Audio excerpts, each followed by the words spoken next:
কাজ শেষ হলে মাল পড়ে গেলে আবার ওর আগের রূপে চলে যায়, সুটটাই পরে প্রয়োজন শেষ হলে আমাদেরকে যেমন ডাস্টবিনে টিস্যু ফেলে দেয়, ওরকম ভিতরে মাল পড়ে গেলে সেরকম করে আমাদেরকে ওই পতিতায় ফেলে চলে যায়। 200 করে দেয়, জানি না কত করে দেয়, 500 করে দেয় কিনা আমাদের সর্দিনী আপু জানে।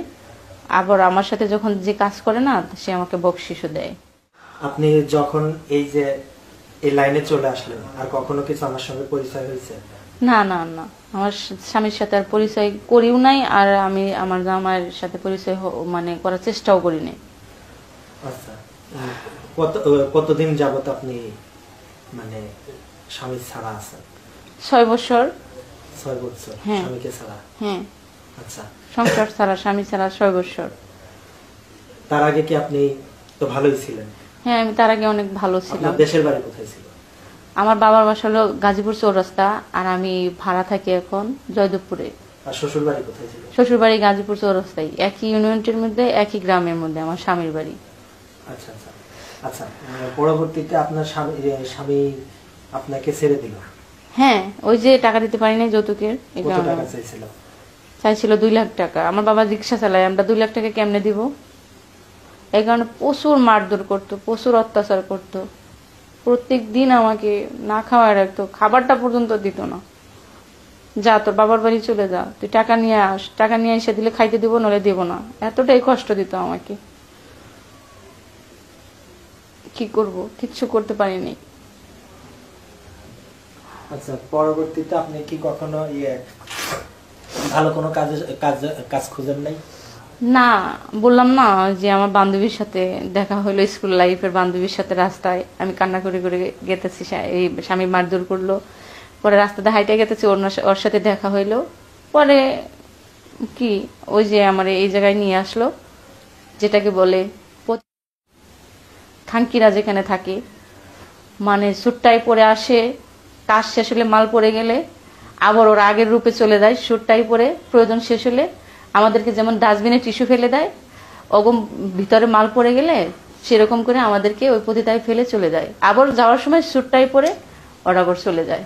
এটাই মানে এভাবেই চলতেছি আর কি আমার জীবন লাইফ, অনেক কষ্টে। পরবর্তীতে আপনি যে এইখানে আসলেন, এইখানে আসার ঘটনাটা আমরা জানবো।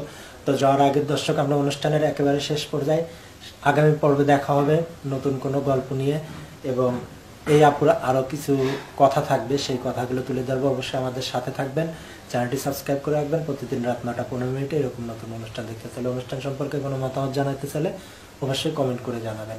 আচ্ছা, পরবর্তীতে আপনার যে হাজবেন্ড, হ্যাঁ, সারাসারির পরে এই যে 6 বছর আর কোনো খবর নেই?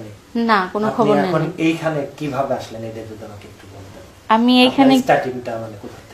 মানে স্টার্টিং মানে ওই যে বান্ধবীটা নিয়ে এসে আমাকে এটা শিখাইলো আর কি, যে টাকার বিনিময়ে তোমাকে 200 টাকা দেবো, একজনের সাথে তোমাকে দিনে 500 টাকা দেবো, তোমাকে একজনের সাথে তোমাকে 1000 টাকা দেবো, হবে একটু ভালো ব্যবহার করবা, তোমাকে বকশিস দিব। আমি এগুলা কিছু জানতাম না, আমি এই সিস্টেম বুঝতাম না। কিন্তু ওই যে বান্ধবীটা, আমি কান্না করতে করতে গেলাম, উনি যে আমাকে নিয়ে আসলো, নিয়ে এসে আমার এই সিস্টেমটা এখানে ঢুকাইলো, আজও পর্যন্ত আমি এখানে আছি।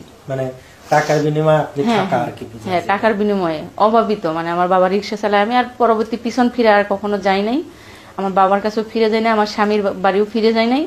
আমি এমনই একটা মানে দুর্গতি কপালে আমার ছিল, আজও পর্যন্ত ওই বান্ধবীটার সাথে দেখা না হলে হয়তো একটা কাজকর্ম খাইতাম, হয়তো মানুষের বাড়ি কাজ করে খাইতাম, নাহলে ভিক্ষা করে খাইতাম, নয় গার্মেন্টসে কাজ করে খাইতাম। আমার আশা লাগতো না, কিন্তু আমার দুর্গতি একটাই, সেটা হলো আমার বান্ধবীটা আমাকে এখানে নিয়ে এসে আমাকে এটা করে দিল। কি করব, আজও পর্যন্ত এখানে পড়ে আছি। আচ্ছা, এখন আপনাকে কোথায় গেলে পাওয়া যাবে? আপনি যে দৌলদিয়া আছে না, পতিতা, ওই দৌলদিয়া পতিতায় আমাকে দেখতে পাবেন। আমি ওখানে আছি। ওখানে কাজ করেন? হ্যাঁ, এখানে কাজ করি। আচ্ছা, এই যে আপনি এখানে যে কাজ করেন, আপনার বাড়ি থেকে কেউ জানে না? জানে না, যদি জানতো, আর ওরকম ফ্যামিলির মেয়ে তো না আমি, আমি মানে ওরকম ফ্যামিলির মেয়ে না আমি, মানে আমাকে খোঁজ করবে না। আমি তো অনেক গরিব, মানে অসহায়, আমার বাবা মা এগুলো বোঝে না আমি কোথায় আছি। এবং এই যে আপনাদের সামনে মানে আপনার প্রশ্নের উত্তর যে কথা বলতেছি, এগুলো আপনার আমার বাবা মা কখনোই আমাকে খুঁজে বের করবে না, ওটা আমার বাবা মার সম্ভব না, এগুলো বোঝে না।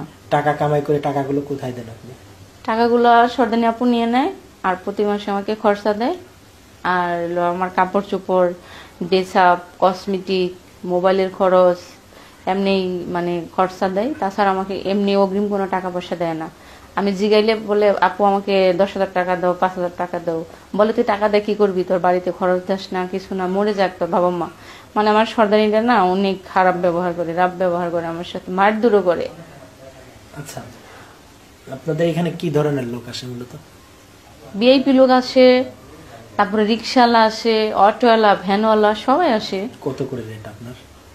আমাকে কত 200 টাকাও দেয়, কত 500 টাকাও দেয়। প্রথমত যখন ঢুকলাম তখন 1000 টাকা করে দিত, এখন দেয় হলো তারপরে যখন 3-4 মাস হয়ে গেল তখন 500 করে দিত, আর এখন দেয় 200 করে। 200 করে দেয়, জানি না কত করে দেয়, 500 করে দেয় কিনা আমাদের সর্দিনী আপু জানে। আবার আমার সাথে যখন যে কাজ করে না, সে আমাকে বকশিসও দেয়। ওটাই আমার থাকে, আর গুলা থাকে না। বকশিসগুলো আপনার থাকে? হ্যাঁ, আর সবগুলা সর্দানি নিয়ে নেয়। বকশিস কেমন আসে মাসে এভারেজ দাম? যদি ভালো ব্যবহার করি, ইটি করি, তাহলে মাসে আমার 10,000-এর মতো বকশিস থাকে। ওটা আমার থেকে যায়। আর এমনি যে পেমেন্ট দেয় সর্দানি 10,000 করে, ওটা সারা মাসে যে কাজ করি ওটা আর অর্ধেক দেয়। এই তো মাসে 20,000 টাকা করে আমার ইনকাম হয়। ওগুলা আমি তো সব খরচা করি না, রেখে দিই। ভবিষ্যৎ আছে না, সারা জীবন তো এখানে থাকবো না, বয়স হলে কি আর এখানে থাকবো? তখন কোথায় যাবেন? তখন দেখা যাক ওই টাকাগুলো একটু ব্যাংকিং করব আর কি, যে কোনো একটা কিছু করতে হবে। কারণ মেয়ে মনে হয় বিয়ের সাথে বয়স তো আর এটা না, আস্তে আস্তে বয়স হচ্ছে। আর আমাকে তো কোনো ইয়াং ছেলে বিয়ে করবে না, কারণ দিন দিন বয়স হয়ে যাচ্ছে। আর এগুলা কাজ করে বাহিরে বেরোলে, অন্য কোনো জগতে চলে গেলে, যেরকম পবিত্র জগতে চলে যেতে তো পারবোই না, আল্লাহর কাছে কোনো ক্ষমা নেই। কিন্তু 5 ওয়াক্ত নামাজ পড়বো, রোজা রাখবো, আল্লাহ কান্দাকাটি করবো, আর টাকা দেয় কিছু করে আমি। আপনার এই পথে এইটা কি পবিত্রতা মনে করেন না? না না না, অপবিত্র। অপবিত্র। কেন? এটা জীবন না, এই জীবনটাকে অন্ধকার জীবন বলে। এটা কেন মনে হলো? কারণ আমি বুঝি, এটা তো সবাই বুঝবে না, কারণ এই জগতে আমি থাকি, এই জগতের নিয়ম কারণ আমি বুঝি। কারণ এই জগতে যে আছে সেটাকে বলে অন্ধকার জগৎ, আলোকিত জগৎ এটা না। আলোকিত জগৎ পেতে হলে একজনের স্বামীর সংসার করতে হবে, একটা বাচ্চা কাচ্চা থাকবে, তাকে পড়াশোনা করাবে, স্বামী শাশুড়ির সেবা করবে, ওটাকে বলে জীবনের লাইফ। আর আমি যে লাইফে আসি এখন, এটাকে লাইফ বলে না, এটাকে বলে অন্ধকার একটা জীবন, যা দূরে ঠেলের মতো, মানে মশা মাছির মতো পায়ে ঠুকরো দিলে লাঠিটা ফেলে দেবে, এটাকে বলে এই জীবন। মানে কুকুরেরা যখন ধারে ধারে মানুষের লাথি গোথা পার খেয়ে যে অপমানিত হয়ে রাস্তাঘাটে পড়ে থাকে, ওরকম জীবনটাই আমাদের, মানে অন্ধকার জীবন। এই জীবনের কোনো দাম নাই, কি করব বলেন?